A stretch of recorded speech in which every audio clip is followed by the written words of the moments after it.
listening to the Terra Nova Podcast, a podcast for fans of the Fox television show Terra Nova. This is Season 1, Episode 8, The Runaway. Halfway through the 22nd century, our planet was pushed to the brink of destruction. But in mankind's darkest hour, we discovered a portal to a prehistoric past and found a new beginning. Few have been chosen to come here to create a new civilization for all of humanity. This is our last chance. This is our final hope. This is Terra Nova.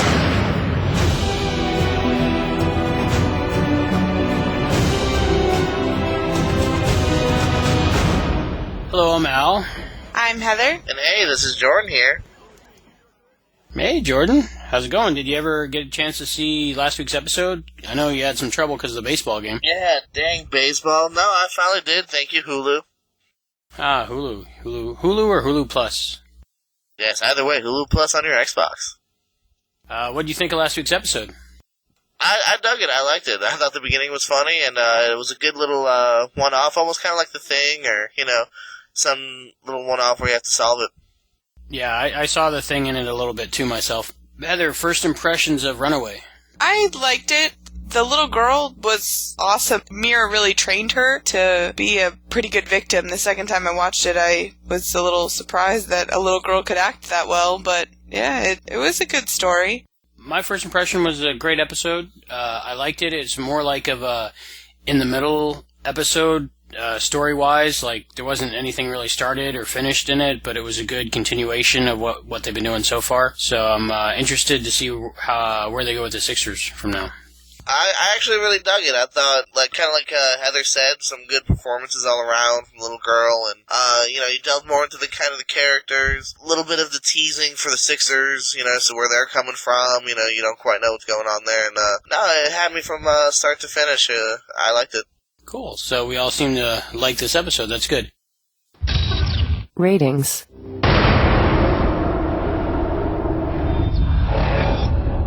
Terra Nova did okay in the ratings. It did better than last week. From an article from our friends over at terranovatv.net, it says, Terra Nova's fifth episode, The Runaway, performed well last night, according to the numbers we're seeing now with 8 million viewers total. Good to hear. It's looking like it's building up an audience. Now with 8 million viewers total, the show went up in its target demographic 18 to 49 and benefited from not being bumped by Major League Baseball.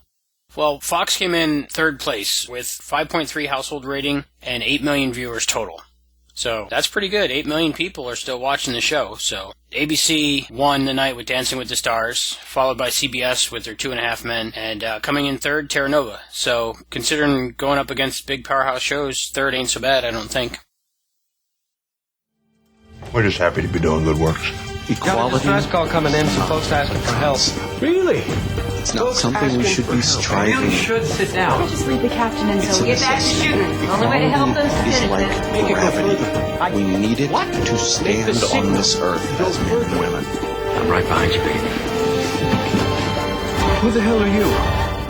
We are The Signal. a podcast all about Firefly and Serenity. There's the truth of the signal. It's Jane being so generous with this cut that confuses and frightens me. It does kind of freeze the blood. On our shows, you will find features, news, reviews, interviews, articles, and anything else we can think of relating to the verse of Firefly and Serenity. It's going to be an all-day event. They've got Brown Coat's Redemption. They've got Dr. Horrible.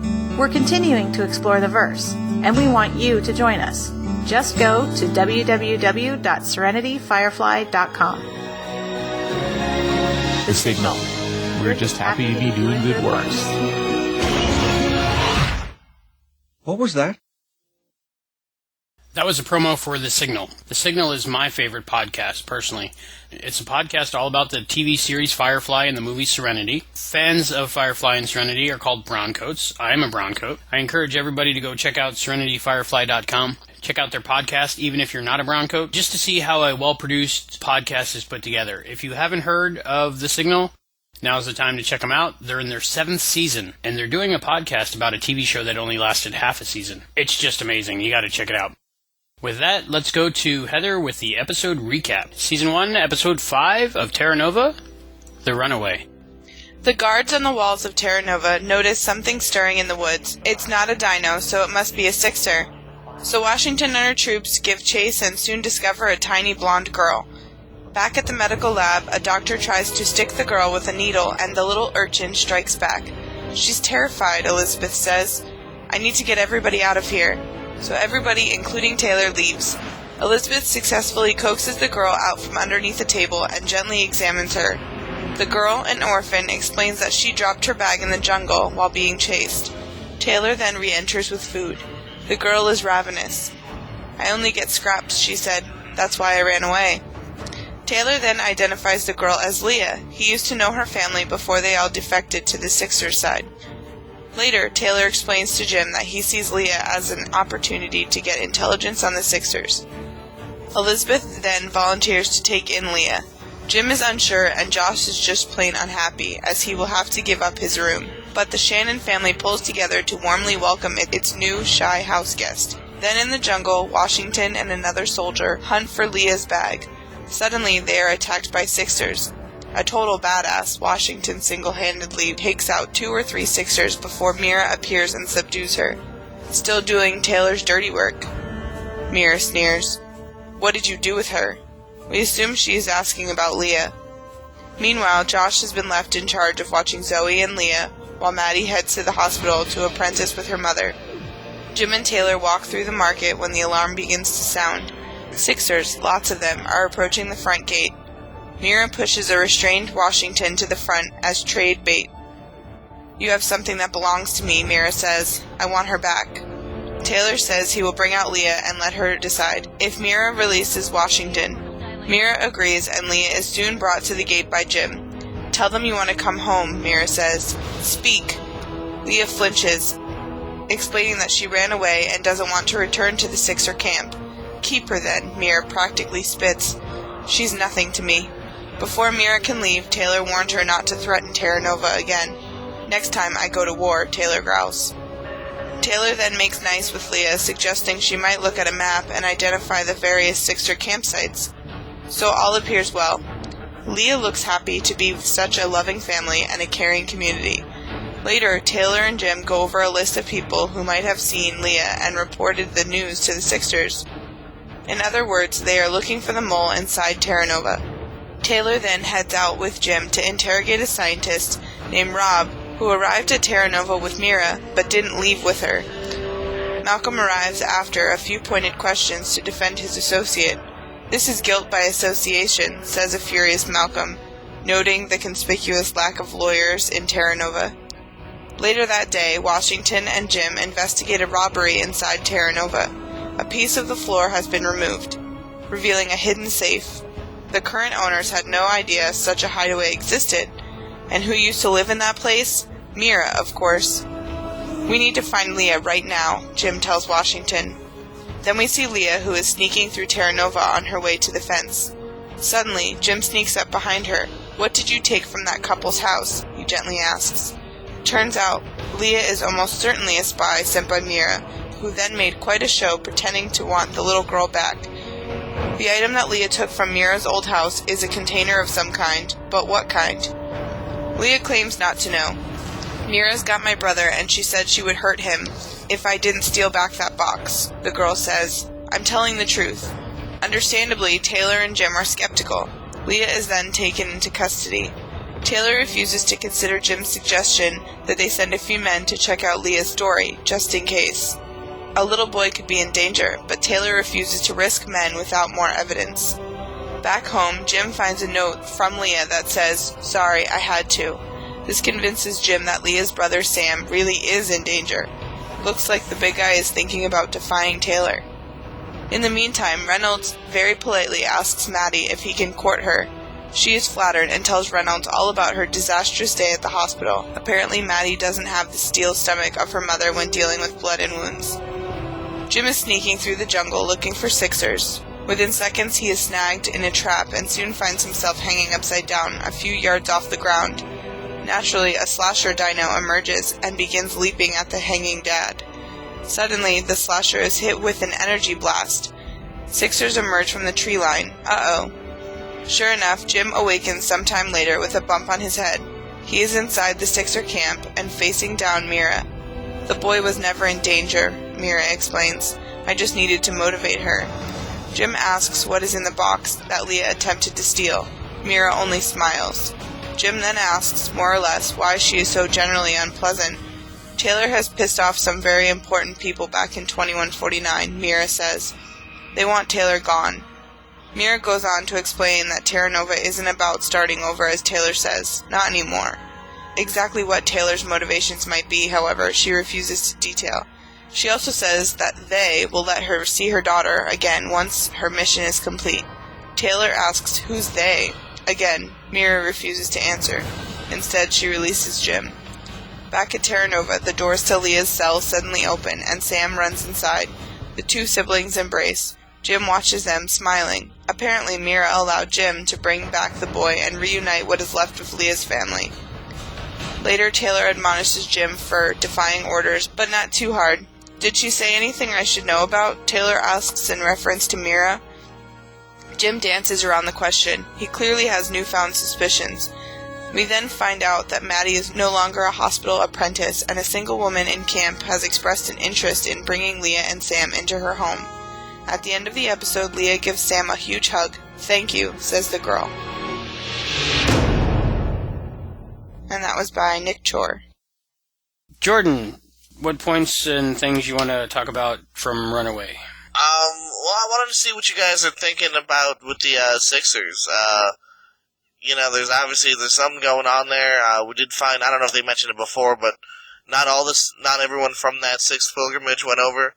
So only some of them, I don't know if they're spies, or do you guys have any hints as to who maybe the spy is? And also, what do you think the agenda of the Sixers are? I thought that was very telling that they said only half the sixth pilgrimage left to join the Sixers. 100 people per pilgrimage, so that's about 50 people they started out with as the Sixers. We know at least 2 or 3 died, so there's less than 50 Sixers. I have no idea what their agenda is. I thought earlier that they might have witnessed something that Taylor did, or something that turned him against the whole Terra Nova colony, but from what I heard from Mira talking about how she's trying to accomplish something to get her daughter from the future, I'm just more confused, but in a good way.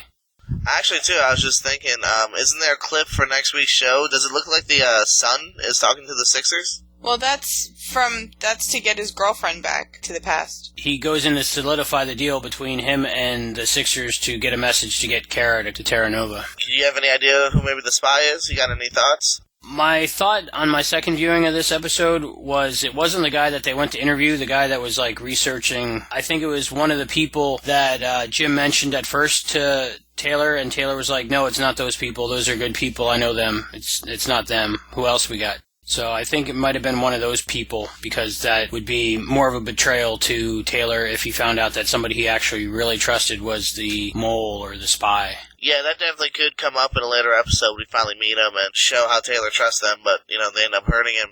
And, it's probably definitely not that other guy. His part was way too small. Okay, did anybody notice that the weeds were out of control in the beginning of the episode? I guess because Jim's now not the weed controller. They're still out of control again. I thought that was kind of funny. Yeah, it was that same area of the gates where he was weed whacking earlier, but it was all growing back, so very fast-growing vegetation there.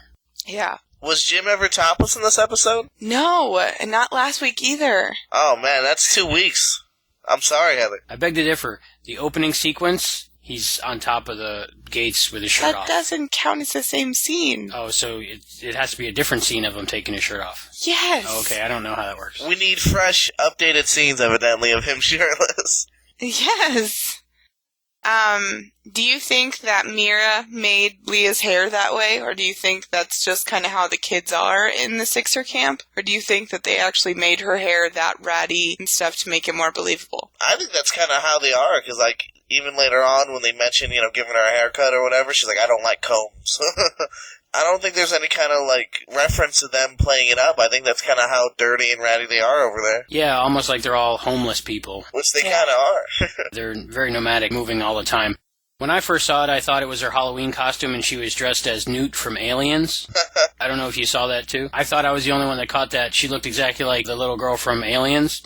But when I went online today, they had pictures comparing the two people. Oh, that's funny. But I thought that was a little homage to Alien because the girl looked pretty much the same with the same hair and the same little dirty face and ragamuffin outfit. Yeah, good point. My next point is how she says she was trying to find the portal and she got lost, and Jim and Elizabeth, they kind of sit her down and let her know that the portal only goes one way. While I was using the app, it pops up little facts when certain things happen on the show, and it popped up, the portal only goes one way according to test reports from Hope Plaza. The truth is perpetuated in the colony by word of Commander Taylor, which makes me think that might not be the truth. Because I don't know if Terra Nova is trying to hint something with that in their app, but the words, the truth is perpetuated in the colony by word of Commander Taylor, just seems like Commander Taylor is telling everybody they can't go back home. Yeah, it wasn't like science teams confirmed that the portal's one way, something was Commander Taylor says. Yeah, well, we wouldn't have any other reason to doubt it, except when I saw that, it just made me think something's not right. What motivation do you think Taylor would have to not tell the truth about the polarity of the portal? That could be part of what Sixers know. What they're doing right now, maybe it will affect the future. And maybe it's one of the things where he's trying to, not cause chaos where people are running in and out or screaming that maybe their loved ones won't exist in the future. Or I don't know. I don't know if I'm going too far ahead of myself, but that's just one guess. After the episode, I watched some behind-the-scenes clips that they had on the iPad app for Terra Nova, and they interviewed Stephen Lang, and in his description of the episode, it seemed to me like he believed that the portal only was one way. I think as far as he knows, the actor thinks that the portal only goes one way too. Maybe he's supposed to think that, though. Or he's in character and he doesn't want us to know. Ooh, yeah. Could be. He could be that good of an actor. Yeah, on a side note, too, I was going to say, Stephen Lang's been kicking butt these past couple episodes. He had some really cool stuff. I thought it was pretty cool that they're making Carter a character now. Carter is the guy who tried to shoot Nathaniel Taylor in the earlier episodes, and he's actually starting to become like a character now. It's not just some random Sixer. He was in this episode quite a bit, and they referenced that he tried to shoot Taylor. So they're actually kind of making him a character, which I thought was pretty interesting, because when I saw him, I thought, oh, I think that's the guy that shot Taylor, but they talk about it later between Mira and Jim about if Carter had killed Taylor, he would be a martyr. So it's cool that they're developing more Sixer characters, because up till now, we've just known Mira as a returning character. Yeah, it makes the universe a little more believable. I like that they're keeping, the same people in. Yeah, sometimes when they just use, Actor of the Week or Stuntman of the Week for a certain role, like Sixers would be, over the course of a series, you could end up with 200 different people playing the 50 people that are the Sixers, so it's good that they keep the same people on. I like that, too. What do you guys think that Maddie is going to be? I was thinking maybe lab research, because I know she'll probably go into something science, because she's not going to put her brain to waste like that. I mean, she has an amazing brain and an amazing gift, and if she can't handle the blood and guts, do you think she'll keep trying to do the doctor thing? Or do you think that she'll end up in a lab somewhere more like Malcolm's speed? I think if given enough time, that could become kind of its own plot like they're starting at now. Like maybe she's not cut out for what her mom does. I'm sure she'll do something, whether it's a teacher, like he kind of said, maybe a lab assistant, where maybe twist, she becomes a cop like her dad. Oh, that's a good one. Yeah, you never know, because she could, forensics, there you go. Yeah. Combine medical knowledge and police work. Or a detective. Detective? Yeah. A dancer? Probably not. A dancer? Alright, I like that. A dancing CSI, sure. Yeah, we can only hope, right? I really like that she was very squeamish when she actually got right down to starting to do medical work. Because you can learn everything, but until you're actually in that situation, you don't know how you're going to react. That was very cool. What do you think about the guy in the wheelchair being a spy? The guy who talked about forgetting his legs? I think it's very possible because this is like the second episode that they featured him in. So he's definitely going to be a recurring character. From my feelings of it. To me, it looks like he's lying about losing his legs, because it's obvious that his legs are in his chair. Well. But I guess they couldn't find a legless actor in Australia. I don't know. He might be the Locke of this show, like from Lost, so maybe he can walk. And maybe he's using that as a cover. Well, it wasn't him because his wheelchair tracks aren't over here. I just thought I mean, her parents, or her dad died eaten by a slasher, and that's how he lost his legs, and he knew her, and... That could be her dad, yeah, because maybe he didn't die. Maybe he just got his legs eaten. Well, I don't think it's her dad. I just think maybe he was there. Like, maybe he came back to Terra Nova, or... When she got the flower from him, I thought that was a cue that Mira might have told Leah to look for. When you get the flower, it means it's all clear to go get the package that I need to recover or something. So I think he might be in cahoots with him, yeah. Yeah. Yeah, I liked your idea of, his legs being in the chair. That could be a way of covering it up to where, they obviously don't suspect him, and then that could be a big revealing moment at some point. Again, yeah, I'm glad that they're keeping some of the same actors again. Like you said, second time he's appeared, so, looks like he'll be around for some more time. We got a little glimpse of Terra's tonight. I don't know if you guys noticed. They were in Maddie's hands as she was food shopping, so they kind of look like tokens, or like, poker chips. They're kind of that thick. They got like different colors on them, like little stripes on them. So they kind of look like poker chips a little bit.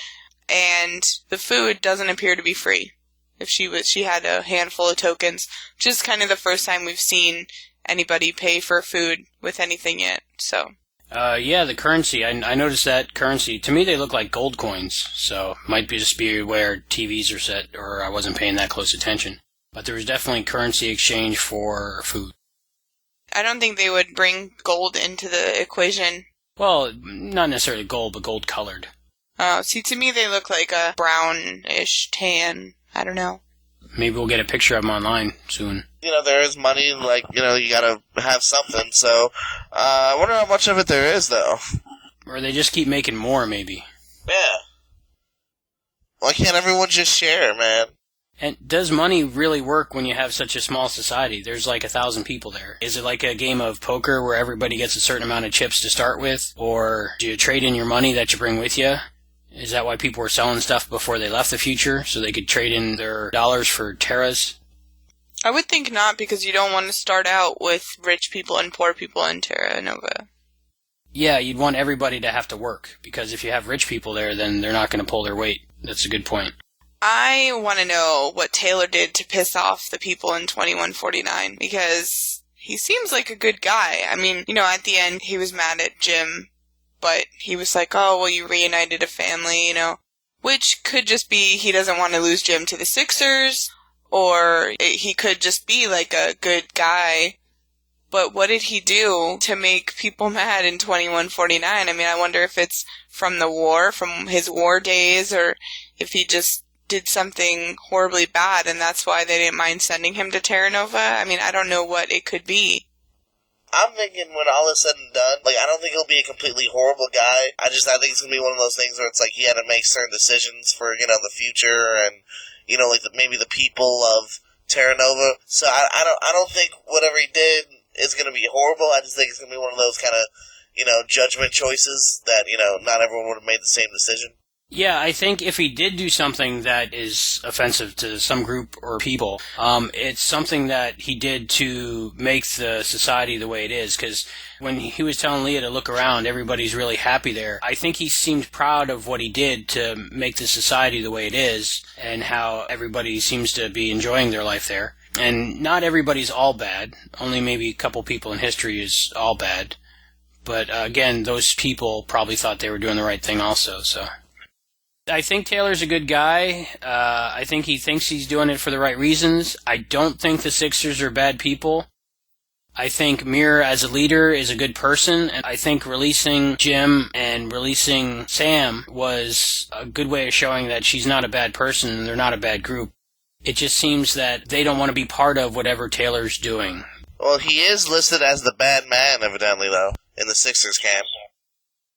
Yeah, so he's the bad man. Or is that part of the coaching and part of the acting? I don't know. Nothing. I was just agreeing that's true, too. I don't know. It's hard to pinpoint exactly what was being said on purpose and what was truly coming from her. Rewatching the episode, it was hard for me to believe that the actors knew what the end of the show was, because, the little girl was acting so good, like she was a runaway. I don't think she as an actress knew she was a mole until that part in the show came up, but that's just my opinion.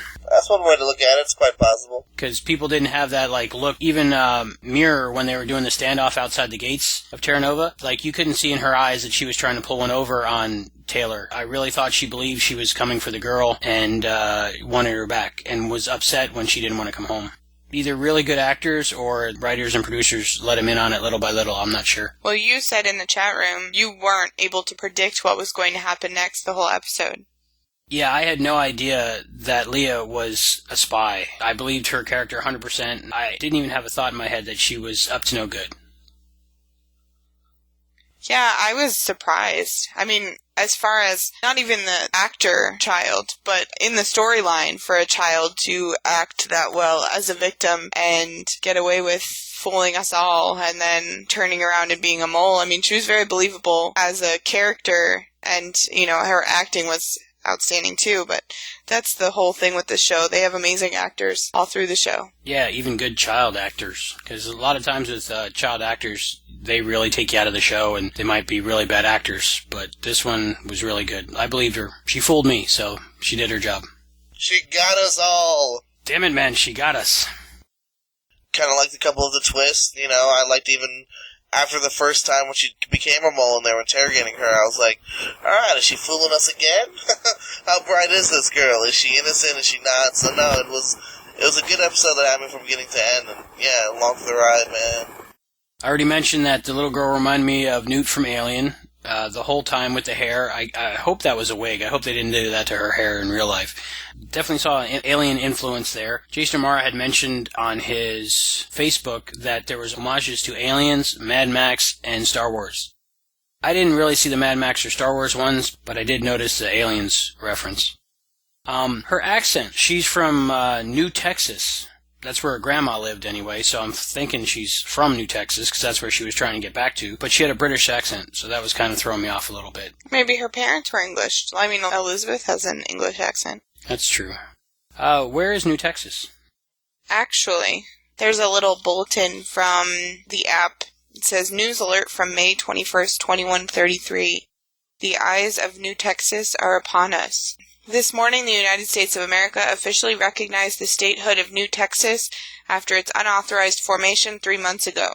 Texas government was quick to place the majority of both Louisiana and New Mexico under its global protection. Following increased nuclear threats on its bordering states, it remains to be seen whether this creative demarcation will have any bearing on the terrorism landscape. So, it seems to be below Texas. I mean, it seems to be in that area because it says Louisiana and New Mexico. Unless all three of those are New Texas? Oh, maybe. But what happened to original Texas? Well, I'm saying Louisiana, Texas, and Mexico became one new Texas. Oh. At least that's what I'm assuming. I don't know if that's true or not, but that's what I got out of it. So people in Louisiana have British accents, is what you're saying?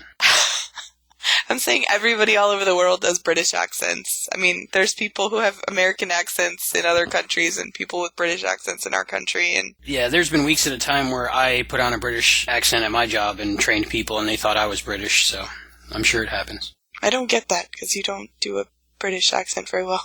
Bloody hell. You should do a British accent for the rest of the show. Be like, I'm from New Texas. Well, I'm from New Texas, mate. No, that's Australian. That's Australian. See, I don't do a good British accent. I swear I'm British, mate. The only continuity error I noticed in this episode was Leah's arms. They were crossed over her knees when the Sixers were coming to get her, and then they were crossed over her ankles, and they were crossed over her knees again, and they went back and forth depending on the angle they were shot at. But that's the only continuity error I saw. I did not see one. I just happened to notice it. I'm usually pretty good at those, too. It's the only one I saw. They're getting better at those. They know we're watching. Yeah, there you go.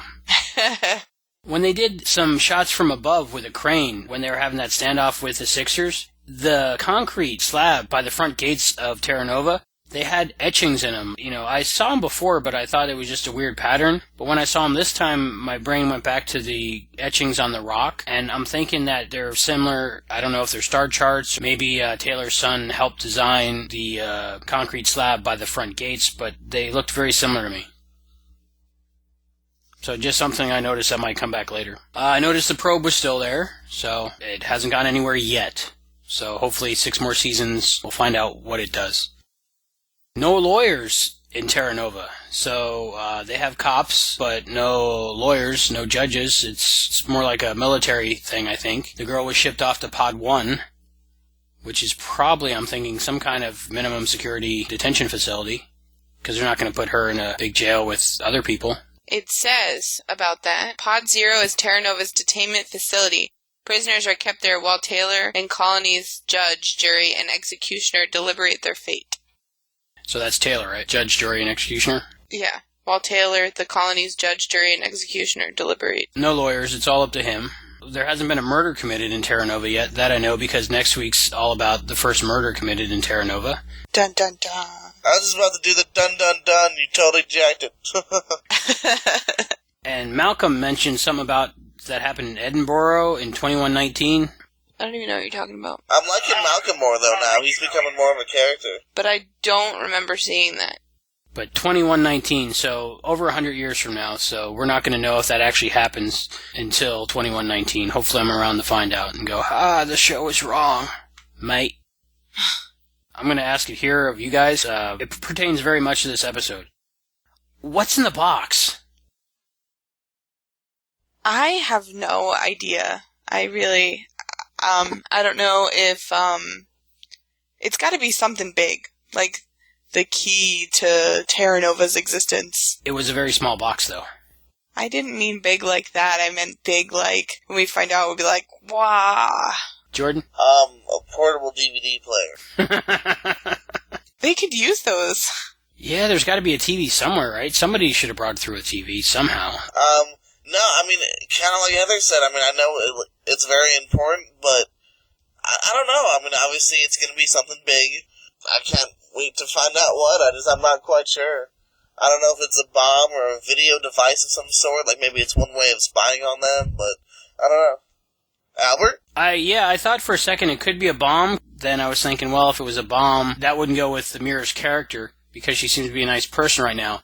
But from what happened in this episode, my thought is that it's just a picture of her daughter.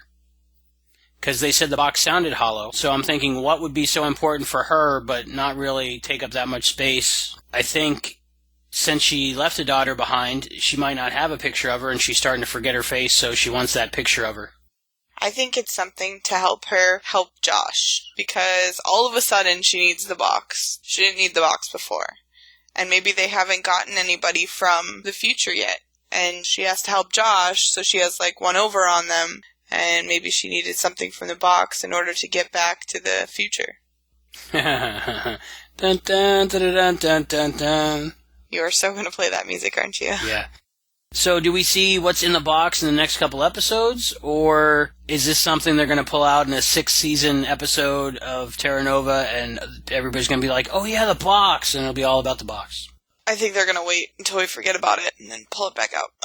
Yeah, definitely give it at least a few episodes, if not longer. I don't think they were just going to be like, oh wait, next episode, this is the box. But, yeah, you know, they kind of, in a way, even last shot you saw of it was them kind of putting it away and, like, closing the cabinet or whatever. So it kind of made it seem like we're not going to see it for a little while. So, yeah, it's going to be a little while. At least maybe end of season, possibly? I don't know. About the whole closing it in the cabinet, I think it's a little weird that Malcolm ended up with it. I do not think he should be trusted. I get a vibe off of him that I do not think that he should be trusted with such a thing. I mean, I could understand Jim having it, but now he kind of is skeptical. But Malcolm kind of has a short temper, and he hates Jim, and he might use it against Terra Nova and might give it to Mira. He might be the spy, because when he was defending his associate, he was saying, oh, there's no lawyers, and I'm not going to tread safely. That struck me when I was watching that scene. I found it very hard to believe. A few scenes prior, they were arguing about how Taylor runs the colony and how there's no lawyers and stuff like that, and how Malcolm was very defensive. And then all of a sudden, Taylor brings the box to Malcolm and, says, try to open this for me. Okay, you can't? Well, hold on to it for me. It seems very strange. Something might have happened in between those two things that we're not aware of, but... You'd think maybe Taylor would put it in a safe or something, lock it away so that he knows where it is, not have somebody who could potentially be a spy. More about the box. When they were looking at the box and saying there's no visible seams or openings, I kind of noticed on the bottom of the box it almost looked like there was a spot for 2 hands to go underneath, and maybe it's like a biometric thing that where only one person can open the box, like her fingers get scanned somehow underneath the box. It looked like... Do you want to know what it's made of? Yes, I want to know what it's made of. The impenetrable container likely holds a key to Terra Nova's existence and was created from metal harmonization, descendants of tungsten, steel, and iridium. It says what it's made of, but it doesn't, Leah's brother named Sam. People in the chat room noticed right away that his name was Sam, which Jason Momoa's character on Life on Mars, his last series, was also named Sam Tyler. Yeah, thanks, TC, for noticing that. TC noticed that right away. Just watching the episode, I had to mention their clothes. Everybody looks like they're wearing such comfortable clothes, and they're like stylish and comfortable, and I want to know where I can buy them. Yeah.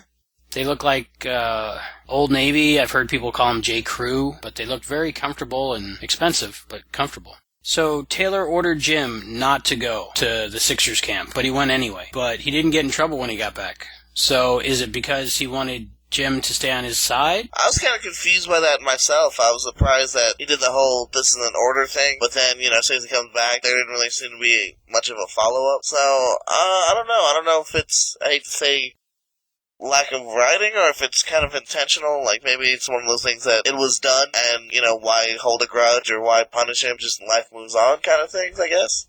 The only thought I had was that Taylor has so few people around him that follow him and trust him and listen to him that he's going to let things slide here and there just because he has to keep people with him. If there's nobody on his side anymore, then he's a man alone, I think that he knows that Mira said something to Jim and that he doesn't want to prove Mira right. So he wants to be a nice guy to Jim and prove that Mira is wrong about him. Or at least try to make Jim think that Mira is wrong. So that motorcycle to me seemed to be electric. It had a little weird futuristic electric hum to it. They talked about that in the last episode on the app. Oh, did they? Is it an electric motorcycle? Taylor's bike is outfitted with spare power components, each capable of running the machine for weeks on end. It's the same bike that Jim was using in this episode, but that's what it said. So electric motorcycle. Pretty cool. I want one. Yeah, I like that he declared his intentions. It was adorable. It was. I said, "Aww," in the chat room, and my autocorrect on my iPhone corrected it to asses. Assesses. Sorry. I don't know why it did that. TC was a little angry about that. I was like, autocorrect. Aww. The dinosaur looked really good that was trying to eat Jim when he was in that snare trap. A Nycoraptor. A Nycoraptor? What's a Nycoraptor? I don't know. I'm assuming it's the same thing as a slasher. They just don't actually call them Nycoraptors. But it says in the app, though Nycoraptors commonly hunt in packs, they will feed alone versus merely wounding you and signaling for others, which would have bought a little time. Yeah, it looked like somebody was fishing with Jim almost to catch some dinosaurs. I noticed he dropped his gun. If he didn't drop his gun, he would have been just able to shoot the dinosaur. It would have been way more boring, though. Yeah, it would have been more boring. The fighting scenes between Wash and the Sixers was pretty good. That was very believable, very interesting. I was wondering when I was watching it, why aren't dinosaurs attacking them when they're out there? They're not, like, wearing armor and any kind of tanks or anything like that. Funny you say that. Why? Lieutenant Washington and Dunham have no need for full armor OTG as they are searching within the colony's sonic mine perimeter. Sonic mine perimeter? That's what it says. Wow. Is it like sonic fences or mines, actually? Mines, like, maybe if they step on one, there's a big loud boom of that sonic stuff? I don't know. Interesting. I liked Mira's treehouse. That was pretty cool. She's up in the canopy, and that's where they live. My question, though, is now Jim knows where they are, but Leah said they move all the time. But that was pretty put together, considering they move all the time. They have nothing else to do but move and then set up their house and then sleep and then move and set up their house, sleep. That seems exhausting. And besides, she doesn't have to do it. Production design people do. Did you like her treehouse, Jordan? Yes, I did, man. I've always wanted a treehouse of my own, so I was a bit jealous. Who were the powerful people that Taylor pissed off in the future? I have no idea. I'm assuming they're gonna release little hints here and there. But maybe it's people at Hope Plaza, or maybe it's government, or maybe it's like the mob, or the future's version of the mob. Which would be the space mob. Or the smog mob, because it's pretty bad. Smog mob? They control the air on Mars. Yeah. No, wait, that's a different movie. Well, we'll have to wait to find out, I guess. Yeah. But that's one thing I'm interested in finding out. What is Terra Nova really about, if it's not about civilization starting over? To me, that's all it could be about. What is it about? They're not going to mine the past. Are they going to suck all the oxygen from the past to the future? I have no idea. What is Terra Nova really about? That's a question that can't be answered. I mean, we won't even have any clue until they tell us now. There's really no point in watching the rest of the series. What confused me was Mira. She seems to not be on board with Taylor, but she also seems to be forced into an agenda to get her daughter back. So she wants her daughter back with her in the past. And it seems like somebody's withholding her daughter, maybe, to get her to do certain things. Blackmail, yeah. Maybe that's how the people got on the Sixth Pilgrimage. The powers in the future that are upset with Taylor put the Sixth Pilgrimage together and had blackmail on at least half of the Sixers to get them to carry out their agenda. Yeah. But my question is, why would anybody care about what agenda anybody has 85 million years ago?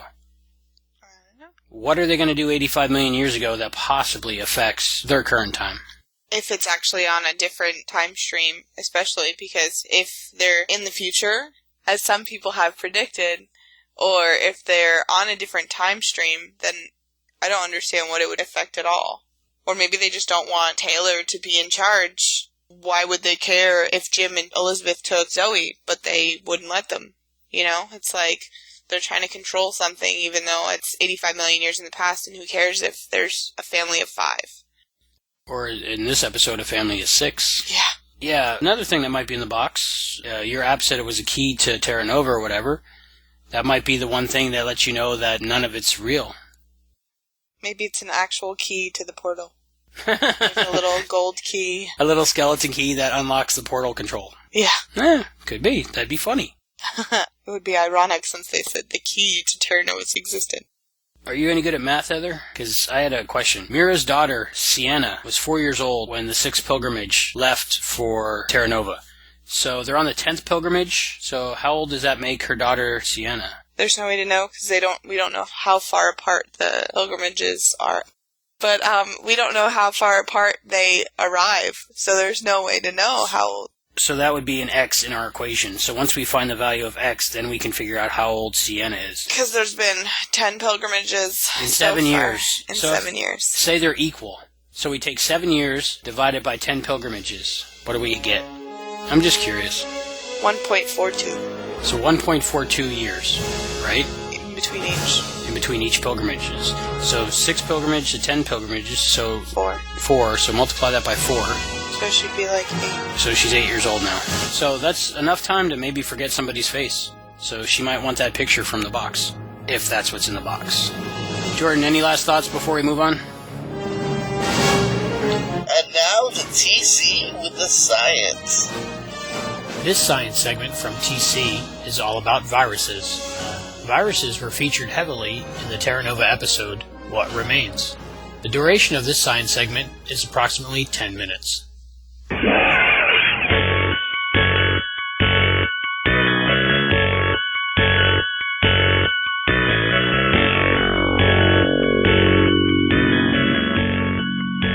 Hello, Terra Nova listeners, and welcome back to another segment of the podcast where the fiction is taken out of science fiction. My name is TC, and in this episode I'll be discussing science topics that are somehow related to Fox's new hit sci-fi drama, Terra Nova. This piece will cover viruses, the encephalization quotient, as well as your role in adding to the new species found in the world today. Credit for much of this information goes to Craig Frudenreich, PhD. So, are you ready? I'm ready to go! Well, all right then, let's get started. First, you should know that a cell is a standalone living entity. It's able to eat, grow, and reproduce. Viruses are nothing like that. If you could look at a virus, you would see that a virus is a tiny particle. Viruses are about 1,000 times smaller than bacteria, and bacteria are much smaller than most human cells. Viruses are so small that they cannot be seen with a regular microscope. A virus particle is made up of the following: nucleic acid and a lipid membrane. Nucleic acid is a set of genetic instructions, either DNA or RNA, either single-stranded or double-stranded. And they're coated with a layer of protein which surrounds the DNA or RNA to protect it. The lipid membrane surrounds the protein coat found only in some viruses, which includes influenza. Do you know what a lipid is? Okay, I'll tell you then. Thanks. You're welcome. A lipid is made up of more than one type of many different types of molecules, such as fatty acids, vitamins, and waxes, to name but a few. I know, it can be very complicated. Viruses vary widely in their shape and how complex they are. Some look like round popcorn balls, while others have a complicated shape that looks like a spider or the Apollo lunar lander. Unlike human cells or bacteria, viruses do not contain the chemical machinery or enzymes needed to carry out the chemical reactions for life. Instead, viruses carry only one or two enzymes that decode their genetic instructions. So, a virus must have a host cell, a bacteria, a plant, or animal in which to live and make more viruses. Outside of a host cell, viruses cannot function. For this reason, viruses tread the fine line that separates living things from non-living things. There's a big debate between scientists, but most scientists agree that viruses are alive because of what happens when they infect a host cell. Let's take a quick look as to how a virus infects you. Viruses like to lie around our environment all the time, just waiting for a host cell to come along. They can either enter us through the nose, mouth, or breaks in the skin. Once inside, they find a host cell to infect. Regardless of the type of host cell, all viruses follow the same basic steps. A virus particle attaches to a host cell. The particle releases its genetic instructions into the host cell. The injected genetic material recruits the host cell's enzymes, and the enzymes make parts for more new virus particles. The new particles assemble the parts into new viruses. The new particles break free from the host cell. When the virus attaches itself and gets inside of the host cell basically becomes a factory, and it just reproduces virus after virus after virus. And then we'll get to how they actually break free from the host cell. Okay, so I just told you that there were two ways that a virus can leave a host cell, but there are also two ways a virus can enter a cell. Some enveloped viruses can dissolve right through the cell membrane of the host because both the virus envelope and the cell membrane are made of the same combination of fatty acids and other molecules. Those viruses that do not enter the cell must inject their contents into the host cell. Those viruses that dissolve into a cell simply release their contents once inside the host. In either case, the results are the same. All right, so I just finished discussing how the virus gets into the host cell. Now I'm going to discuss how the virus works. Once inside the cell, the virus begins making copies of itself, just like the factory, over and over and over again. The new copies are packaged inside the new protein coats to make new viruses. Once the new viruses are made, they leave the host cell in one of two ways. And here we go. They can either break the host cell open and destroy the host cell, kind of like an explosion, or they pinch out from the cell membrane and break away, which is called budding, with a piece of the cell membrane surrounding them. This is how enveloped viruses leave the cell. This way, the host cell is not destroyed. Now the virus is free from the host cell, and it's free to do what it does best. It's seeking out other cells so that it can attack them. Because one virus can reproduce thousands of new viruses, viral infections can spread quickly throughout the body. The sequence of events that occur when you come down with a flu or a cold is a good demonstration of how a virus works. For example, the first thing that might happen is you're somewhere near an infected person who just happens to sneeze near you, and they don't sneeze into their elbow. You inhale the virus particle, and that virus particle then attaches to cells lining the sinuses in your nose. Third, the virus attacks the cells lining the sinuses and rapidly reproduces new viruses. Fourth, the host cells break and new viruses spread into your bloodstream and also into your lungs. Because you have lost cells lining your sinuses, fluid can flow into your nasal passages and give you a runny nose. Viruses in the fluid that drips down your throat attacks the cell lining and give you a sore throat. And lastly, viruses in your bloodstream can attack muscle cells and cause you to have muscle aches. It's not a very pleasant experience. Your immune system responds to the infection, and in the process of fighting, it produces chemicals called pyrogens that cause your body temperature to increase. This fever actually helps you to fight the infection by slowing down the rate of viral reproduction, because most of your body's chemical reactions have an optimal temperature of 98.6 degrees Fahrenheit, or 37 degrees Celsius. If your temperature rises slightly above this, the reactions slow down. This immune response continues until the viruses are eliminated from your body. However, if you sneeze, you can spread thousands of new viruses into the environment to await another host. As discussed above, viruses can exist for a long time outside the body.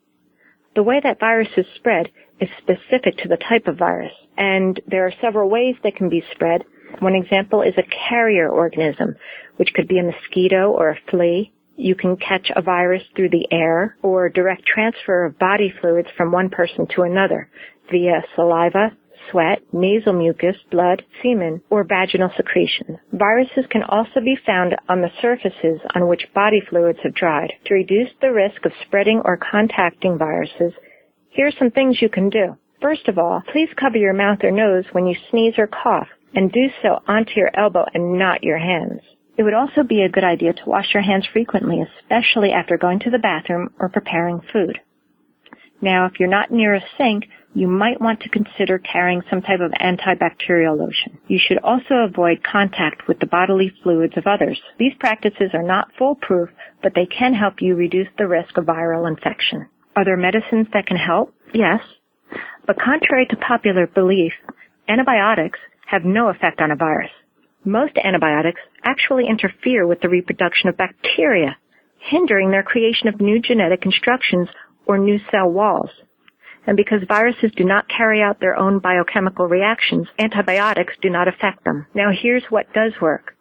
Immunizations. Immunizations work by pre-infecting the body so it knows how to produce the right antibodies as soon as the virus starts reproducing. Also, because viruses reproduce so quickly, they can often change slightly. Sometimes, mistakes creep into their genetic instructions.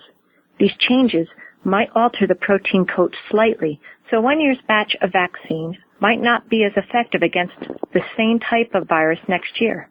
This is why new vaccines must be produced constantly to fight viral infections and prevent outbreaks. Okay, so I found some things that I thought might be of some interest to you.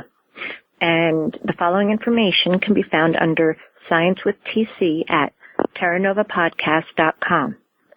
The first is an educational video, and the other two are movie trailers where the star of the show is the virus. Oh, and last but not least, I found an online game called The Germ Game.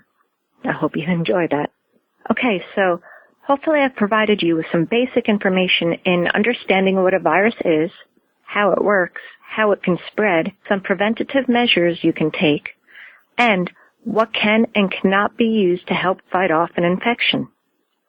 Hey, if I've helped even just one listener from contracting a virus, then I've done my job. I hope you enjoyed this segment, and I thank you for listening.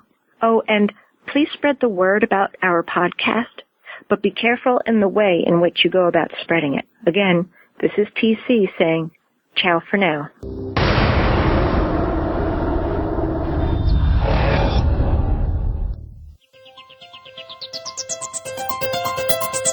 Everything looks good from here.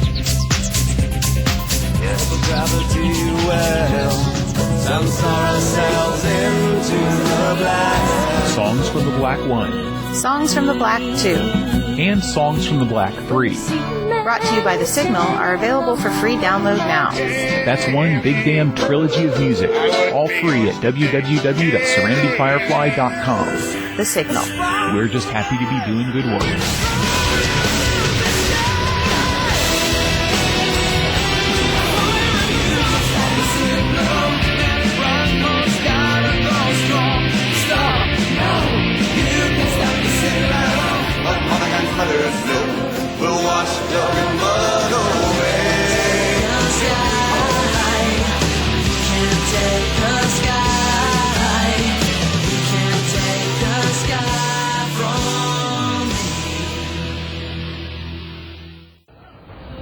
This is Johnny Jr. We're back on the best podcast in the world, Terra Nova.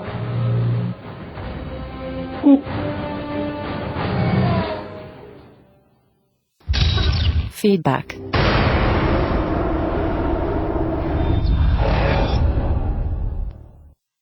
And we got some feedback this week. Thank you, everybody, for sending feedback in. I'll start out with an email from Lisa Brooks. Hi guys, I just wanted to say I enjoyed your weekly podcast and it is nice to hear others' opinions and thoughts about the show. Now I am not a baseball fan, far from it. I was irritated to say the least to see baseball was still on. I believe it was one of the playoff games. But living in a family of what I think are rabid sports fans and seeing other people react to sports, they are scary when you mess with their games. There would have been such a huge outcry, and I'm sure threats against the owners of Fox if they cut baseball and put on Terra Nova for a playoff game. But I figured that Terra Nova would eventually come on. I was just hoping it would not be too late. What I wish Fox would do, which is what they are doing for Glee and Fringe, is to put Terra Nova on a mini hiatus for a few weeks till baseball is finally over with. But Terra Nova is a new show and still forming its base of die-hard fans, which Glee and Fringe already have. We just sit around counting the days and weeks and rewatch all the old ones till the new ones show up. So they probably did not want to take it off the air for about 3 weeks after only airing 2 episodes. What a way to lose the fan base. As for Fox airing baseball, I don't really have a problem with it because they can charge a premium for the advertisement and the cost may be low to televise the games, so they make a lot of profit to keep funding shows like Terra Nova. By the way, earlier this year, after being on hiatus for several weeks, they aired Glee right after the Super Bowl, and Glee had the highest ratings ever, solidifying that show even more. So airing right after a sports game is not a bad idea, and can really help a show with the ratings. Just need to tell those baseball players not to play too long. Our show comes on at 7 p.m. Central, and we would like for them to wrap it up. Anyway, I hope the email was not too long. Once again, really enjoy the show. Lisa V. Brooks. Thank you, Lisa. That's a lot of good points she made. I might have been a little harsh on Fox last week about baseball instead of Terra Nova, but I'm passionate about Terra Nova, not so much about baseball. The ratings going after a baseball game leading into a TV show, that's a good point. It didn't work for him last week because the game did run over. Had the game not run over and the baseball game just ended and people stayed tuned to see some cool dinosaurs after the baseball game and it didn't upset the Terra Nova fans, it might have been a different story, so... Yeah, I think we were a little bitter. Hindsight's 20/20, and we know what happened already, but when they planned it out, they might not have known what was going to happen, so... And how often does a baseball game go into 16 innings? I don't think very often at all. Screw baseball. No, I mean, kind of like... I agree with what you said. Yeah, so she had a more rational point. And, no, your email was not too long, Lisa. Emails are never too long. We'll do a 2-hour show if we get an email long enough. That's fine. Lisa, keep the emails coming. Lisa, we'd love to hear your feedback every week. We got an email from Teresa C. I've tried 3 Terra Nova podcasts. Yours, hands down, is the best. One has a group that keeps going off on crazy tangents. The other has a group that nitpicks the show to death. I don't think they even like the show. Your podcast is interesting and entertaining. The only drawback for me is the science section, which is interesting, but feels a little like a classroom lecture. Overall, I enjoy your podcast. Keep up the good work. Teresa, from my iPhone. I like how our iPhones do that. It says, from our iPhone. Thank you very much, Teresa. We work really hard all week to try to make a good show for you. I know it only is a little bit over an hour of a show, but it takes, between all of us, probably about 25 to 30 hours a week to make that 1 hour. And to hear people actually enjoy the show and like it, it's really reassuring that we're doing this for a reason. And thank you very much. As for the science segments, not everybody's going to like every segment we have. I'm sure there's people out there that are like, Albie, shut up. I can't wait to get to the science. I've looked into ways of putting chapter marks in the podcast. And as for right now, I can only find that we're able to do that in an AAC format, which is the Apple iPhone format, which is good for iPhone users, iPad users, but it would really limit how many people around the world could listen to our show, because there's a lot of devices and things that only play MP3 right now. Something that other podcasts do is tell you before long segments how long the segment's going to be, so if you're not interested that much in that segment, you can fast forward that much. And I know with my iPhone, I can fast forward with my finger like in a second, so. If we do have longer segments, we'll try to incorporate the lengths before we play them from now on, and that might be helpful. For me, I really enjoy the science segments. It's something I look forward to, but we really appreciate your email and keep them coming. Thank you for anyone that writes in. That was really awesome and really warms our heart. And we appreciate it. Keep listening, and we'll keep doing our best. Hi, guys. My name's Awilda. I'm calling from upstate New York. This is my first time calling in, and I love to listen to you guys. Just a couple of things I wanted to say. I think Sky is the commander's granddaughter, and I don't have anything to base it upon, just a hunch. And also, I listened to your podcast about the cure for cancer. I believe the episodes were referring to a cancer vaccine in the future, not a cure for cancer. If I have any more thoughts, I'll give you a call, and keep up the good work. I love listening to you, and thank you. Bye. Well, thank you, Awilda. You're right. Vaccines and cures are two different things, so we might have been a little bit confused. So they might have a vaccine for cancer, but once you get cancer, that vaccine's not going to help you. So they might still be on the lookout for a cure for cancer. That's one of the things I love about this whole Terra Nova community. If we can't figure something out, maybe some of you can figure stuff out like Awilda did. So it really helps build our knowledge base about Terra Nova and this show, and helps build our community. So everybody out there listening, please call our voicemail line, and you too can be on the Terra Nova Podcast. My line.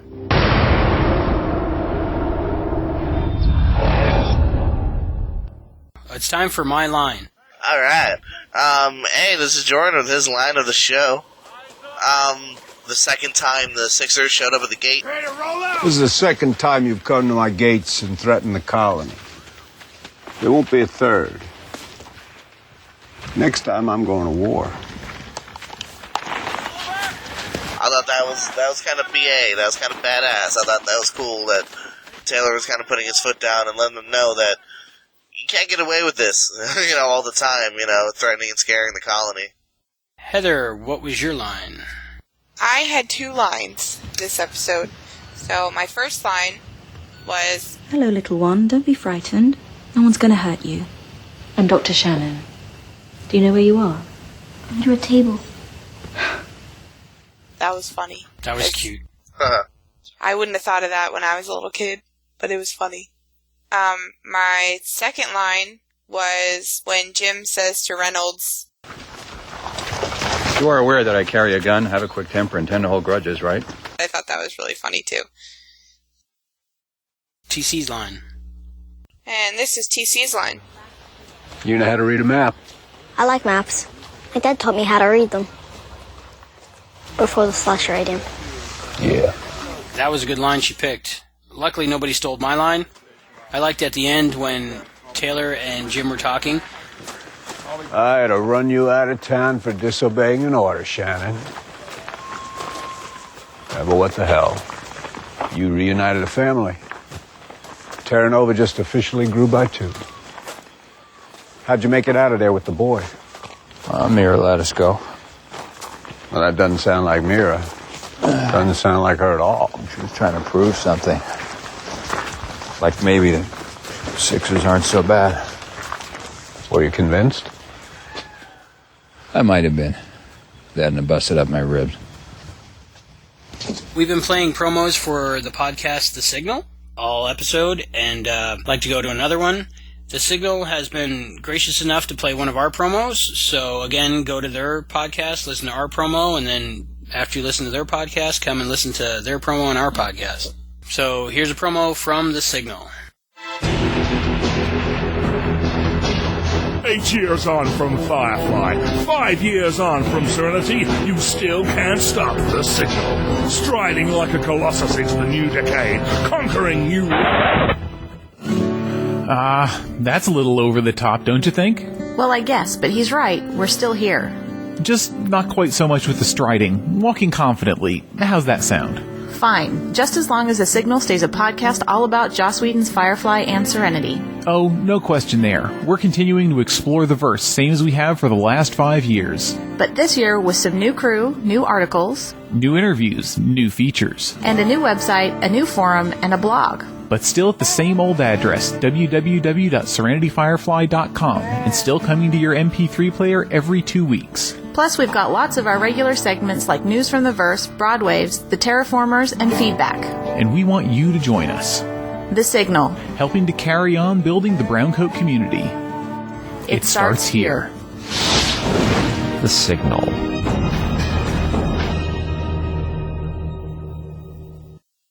And our poll on TerraNovaPodcast.com. The question is, which would you rather watch, baseball or Terra Nova? 93% of people that voted for Terra Nova. 7% voted for baseball. Interesting. I thought it would be a clean sweep, but we got some listeners that like their baseball. Thank you for voting in our poll this week. Check out TerraNovaPodcast.com for this week's poll.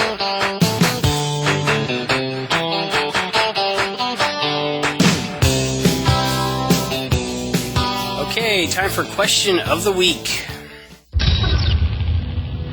Oh, I'm sorry, what was the question? Question of the week.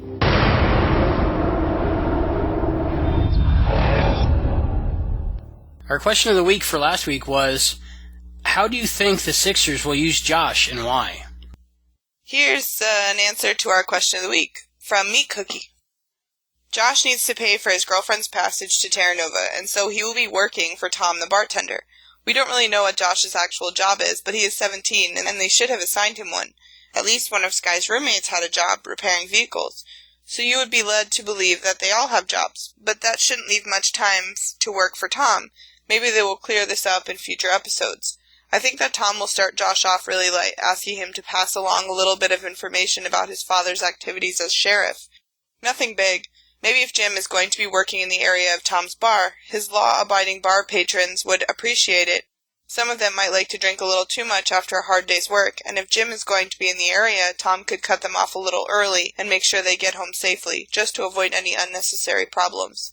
After that, maybe Josh could let Tom know if his dad will be patrolling outside the gates for any reason. We have a few stills out in the jungle that seem to make better alcohol. They would like to avoid a speech from Taylor and give our customers a better product. After a month or two of that, maybe Josh could let Tom know what his dad is working on. Tom knows a lot of people, and they might not be doing things very cleanly. If Jim is on to them, maybe Tom can talk them out of their bad behavior first, and a productive life could be spared along with the family that relies on them. Finally, Josh will hand over something that he doesn't realize is extremely important and find out that his information is being given to the Sixers. He will threaten to tell his dad on Tom, and Tom will remind Josh of all the information he has passed on. Josh is just as guilty. They will dangle the carrot of getting his girlfriend once more. Of course, after tonight's episode, I might delete this and try again. As always, Meat Cookie, great answer to your question of the week. Keep it coming. Alright, and this one is from Nasty Butler. I am leaning towards blackmail. Maybe that is the leak. Once you have a favor done for you, you are forced to pass on info or else risk being exposed, and who better to have some dirt on than Taylor's top security guy? And side note, I actually found myself laughing to myself out loud in my truck listening to the end of the podcast today. Way to stay in character, Albie. Last week? I'm totally drawing a blank of last week's show. I don't even remember last week's show. That was our answers to last week's question of the week from Meat Cookie and Nasty Butler. The question of the week for this week is, what is in the box? What's in the box? I'm excited to hear what people will have to say to that. Let us know by email, voicemail, record an MP3 and send it to us. Here's our contact information, so you can send us your answer to question of the week and any other feedback you may have. Hey, did you know that if you send us an email, it just might get read on the show? Please don't forget to include your first name and where you're from. Send it to terranovapodcast@gmail.com. If you know how to record an MP3, then send it as an attachment to terranovapodcast@gmail.com. We really would like to hear your voice. So much so that we even provided you with voicemail too. Just call us at 707-847-NOVA. That's 707-847-6682. If you make a mistake, just keep going and we will edit what you say before it airs. Again, don't forget to include your first name and where you're from. Please let us know if there's something or someone you'd like us to focus on. The more input we get from you, the better we can be. Thanks, and don't think about it, just do it. Call anytime. What are you waiting for? Right now I'd like to play another Jason O'Mara impromptu interview with John Cassar, director and producer of Terra Nova. I think John Cassar is up here. I'm going to sneak up on him. Hi. Is John there? Yeah. I'll sneak up on him. Hi, John. Recommend a book. I just read The Hunger Games. How was it? Pretty good. Did it in a weekend. I don't think I've ever read a book that quickly. So, What movie would you recommend? what movie would I recommend? Oh, see, that's always so tough. But many. If you've never seen Doctor Strangelove, you've got to see that. That's probably one of my favorites. It's one of my favorites, too. Absolutely.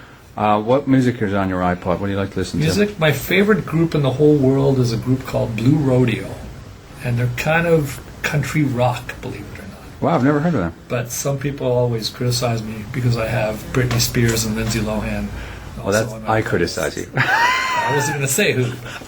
But so it just goes to show that I listen to absolutely everything. That's a good thing, classical though. on there, too. So. If you weren't a director, what would you be? What would I be? A photographer. Would just love to roam the world with a camera on my shoulder and just take pictures. If you could make a living out of that, that's what you do. Absolutely. That's why I'm pushing my son to do it, so I can live through him. That's what he's going to do, but that's what I would do. And what's Kiefer Sutherland like in real life? Kiefer Sutherland is quite the gentleman. He's an amazing actor, as everyone knows, but just a good friend. He's a good guy. And what's he like to work with on set? He's intense. He's there 100%, which I love. Any actor that comes to play like that is always great by me. And so, and his bottom line is a good show, and that's again great in my book. So, really, he's I wouldn't say fun to work with, but intense, and the end product is always great. Thanks, John. You're welcome. That was a surprise hit. Totally. It's an impromptu interview, man. I must say, I must steal this.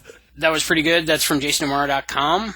Remember to go to JasonO'Mara.com and see all of his impromptu videos. They're pretty interesting. I don't want to play them all here because then you wouldn't go to JasonO'Mara.com, but check it out. I enjoy watching him every week. He's also got a little behind-the-scenes video of every episode he does. He goes around and takes video with his own camera. So that's something to check out at JasonO'Mara.com. Right now I'd like to play a clip from IGN, the interviews with Brandon Braga and Jason O'Mara, and it's about Terra Nova.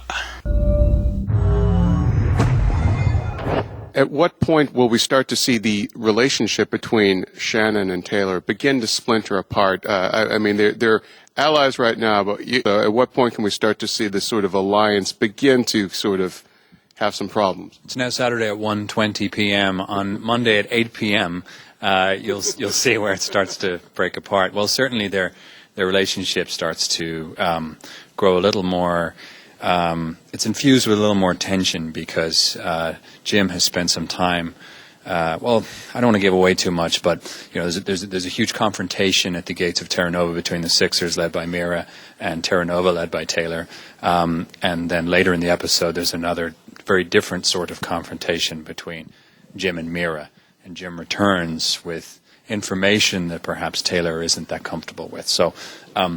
The I wouldn't say fragmentation, but the tension in the relationship starts to grow after that event.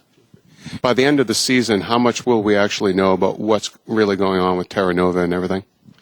Well, we don't see it so much as piecemeal, as part of a full meal that will be fully served by the end of the season. Appetizer, main course, dessert, everything. The elements, brandy, chocolate, hopefully a little scotch. The elements that are set in motion in the pilot will be fully materialized as a climactic drama by the end, and there will be. I'm not saying there won't be some questions left unanswered, but most everything, you know, there's in the episode on Monday, for instance, there's a mysterious object that's introduced that they can't figure out what it is. Well, we're going to tell you what that is. At some point, and it will play into the larger scheme of things. Now, have you already been busy plotting out sort of storylines and arcs for season 2? And when do you perhaps see the production beginning and all that? We talk about season 2, 3. We talk about the show in general all the time, and have been since the very beginning in terms of where it would go. But we haven't officially begun any work on season 2. We literally just finished season 1, and I think I can speak for Jason. We're exhausted. We're tired. And we're still in post-production. He just wrapped a climactic 2-hour finale, which will air in December. And we're in post-production still back in Los Angeles. The season finale is sort of, in scope, it's similar to the pilot. We haven't kind of saved anything for a season 2. It's all there on the screen, and it's pretty explosive. Have you had a favorite sort of moment or scene involving your character's family yet? Any particular scene with your wife or with the kids that really, that's your favorite one from this season? I love all the Shannon family scenes. I have moments with each one of my children. I particularly like it when I'm alone with each one because we get to explore a little deeper how their relationships function. What's really exciting to me, and I think refreshing, not just about the show but about the Shannon family specifically, is that they're a pretty highly functioning family. There's a lot of love and support there. And a strong sense of humor, which I think is important for any family and domestic situation. But the Shannon family are in such extreme stress, week after week. They need that inner strength, and I think that's a positive message that we shouldn't be embarrassed or shy about. It is positive family reinforcement, and I don't think there's anything wrong with that, and I think that's really refreshing. But to answer your question, probably the scenes with Zoe are very special because Alana Mansour has blossomed into this proper actress, and she's only 8 years old, and I just think that's actually I think she was 7 when we started production, and she's grown as the series itself has grown, and so that's something quite special to witness. You don't see every day. Next week, Terra Nova is not on the air because of baseball. So damn you, baseball!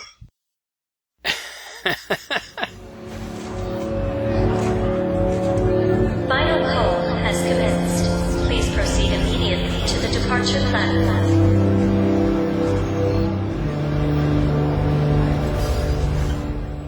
Terra Nova doesn't return to TV until October 31st, so Halloween night, you'll get a new episode of Terra Nova, and then a few days later, you'll get our next episode of the Terra Nova Podcast.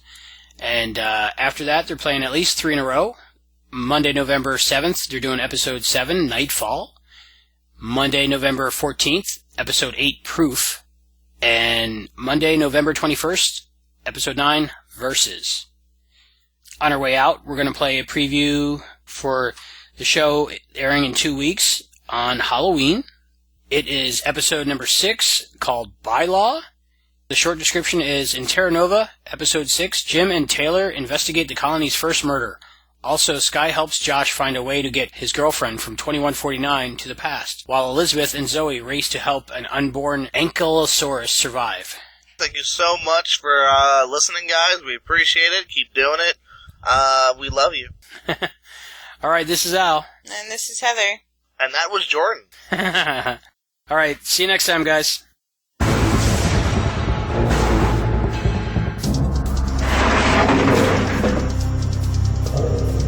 Smithson, is that you? The first scene in the episode is where a character named Foster opens up a communication shed, and he's attacked by a dinosaur that was hiding in there. Foster was a good soldier. If somebody killed him, I want to know who. Find out. Now Terra Nova's facing something it's never faced before, and they have the cop on hand who can handle it. Hey, Mr. Shannon. Sorry about Foster. I got a few questions I need to ask. What's cool about this episode, from Jim's point of view, is he's a cop. He knows how to solve a murder case. So his detective instincts kick in. Jim Shannon isn't convinced that we have the right guy. Well, how do you know? My gut's telling me. So he needs to sort of continue the investigation. I got a new lead. You follow that lead. I'm not willing to Trust your gut on this. So it's a real roller coaster episode, and actually, there's a big twist there. We're taking you in. You have never made a bigger mistake in your life.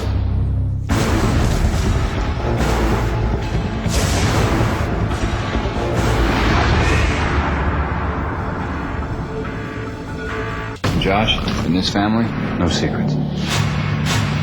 In 2 weeks. This was a murder. How do you kill a man with a dinosaur? A vicious crime stuns the colony. I won't tolerate it. Now, the search for justice Can't just come in here and make accusations. is a life or death affair. The bylaw says banishment out there. There are a lot of ways to die in this jungle. All new Terra Nova. Thank you for joining us for this episode of the Terra Nova Podcast. Go to terranovapodcast.com each week to listen to new installments of the Terra Nova Podcast. The Terra Nova Podcast is not affiliated with 20th Century Fox Television, Churnin Entertainment, DreamWorks Television, or Capitol Entertainment. While at terranovapodcast.com, join our forum so you can stay connected to the Terra Nova Podcast community. Follow us on Facebook and Twitter to get behind-the-scenes information, exclusive content, and to be notified first when a new episode is available. Support from listeners like you help keep the Terra Nova Podcast operating. You can find a link to donate using PayPal at the bottom of our website. Get the latest Terra Nova Podcast gear by checking out our Cafe Press store. The link is available on our homepage. The thoughts and opinions expressed in this podcast are those of the individual and do not necessarily represent or reflect those of the Terra Nova Podcast, Barron Space Productions, its partners, or affiliates. Special thanks to Stephen Norder for web maintenance and ZeroPain.com for providing reliable and painless web service. The Terra Nova Podcast is edited by Albie. The Terra Nova universe and all that it contains is property of 20th Century Fox Television, Churnin Entertainment, DreamWorks Television, and Capitol Entertainment. No infringement is intended. The Terra Nova Podcast is a Barron Space production. Copyright 2011. All rights reserved. We better get back, because it'll be dark soon, and they mostly come at night. Mostly. Do do do do do do do do do do do do do. I'll take Terra Nova for 600. She's tangled up in her microphone cord. I don't know how to fix it. Oh, that's true, too. It's hard to tell. Sorry. No, I was agreeing. You go. The food apparent. Ugh. You've got to come back with me. Where? Back to the future.